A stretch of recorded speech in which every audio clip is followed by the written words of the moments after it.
നമ്മളെ വീട്ടിൽ ഗസ്റ്റൊക്കെ വരുന്ന സമയത്ത് അല്ലാന്നുണ്ടെങ്കിൽ നമുക്കൊരു ഈവനിങ് സ്നാക്കൊക്കെ ആയിട്ട് ഉണ്ടാക്കാൻ പറ്റുന്ന ഒരു അടിപൊളിയായിട്ടുള്ള ചെമ്മീൻ റെസിപ്പിയാണ് കേട്ടോ.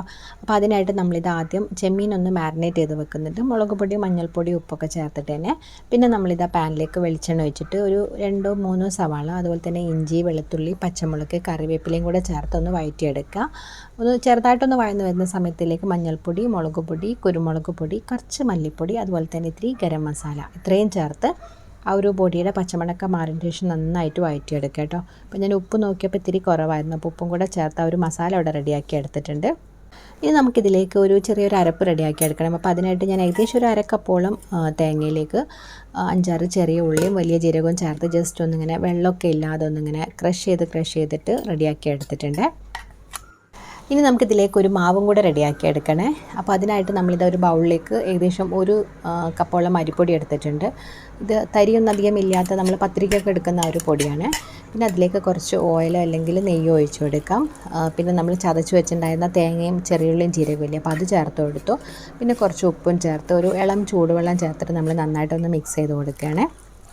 നമ്മൾ വെള്ളം ചേർക്കുമ്പോൾ ഒരുപാട് അങ്ങ് ചേർക്കരുത്, കാരണം അധികം തരിയൊന്നും ഇല്ലാത്ത പൊടിയല്ലേ.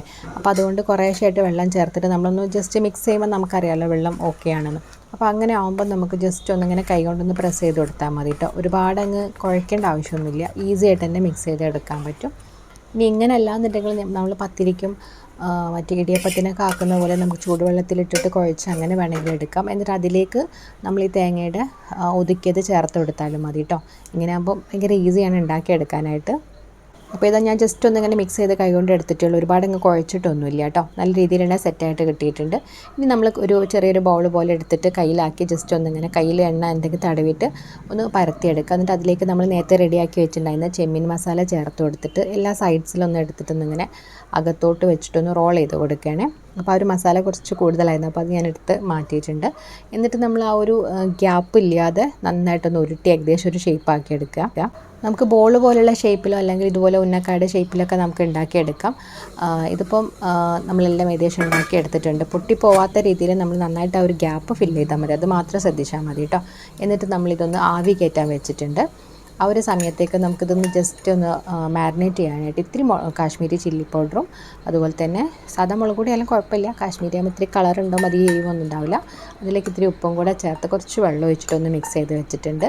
ഇനി നമ്മൾ ആവിയൊക്കെ കയറ്റി ചെറുതായിട്ടൊന്ന് ചൂടാറേണ്ട ശേഷം നമ്മളിത് ഓരോന്നായിട്ടും ഈ മാവിലൊന്ന് ജസ്റ്റ് മുക്കിയിട്ടൊന്നിങ്ങനെ മാരിനേറ്റ് ചെയ്തിട്ടൊന്ന് എണ്ണയിൽ ഫ്രൈ ചെയ്തെടുക്കുകയാണ്. അപ്പം നമ്മളുടെ നല്ല അടിപൊളിയായിട്ടുള്ള ചെമ്മീൻ കൽമാസം ഇവിടെ റെഡി ആയിട്ടുണ്ട് കേട്ടോ. നമുക്ക് ഇതിൻ്റെ അകത്ത് ഫില്ലിങ് ചെമ്മീൻ അല്ലാതെ ചിക്കൻ വെച്ചിട്ടും ഒക്കെ ഉണ്ടാക്കിയെടുക്കാം. ആ ഒരു നല്ല ഒരു ടേസ്റ്റ്, ചെമ്മീൻ ഉണ്ടാക്കുമ്പോൾ ഒരു പ്രത്യേക ടേസ്റ്റാണ്. ചെമ്മീനോട് നമ്മൾ എന്ത് സ്നാക്ക് ഉണ്ടാക്കിയാലും ഭയങ്കര ടേസ്റ്റാണല്ലോ.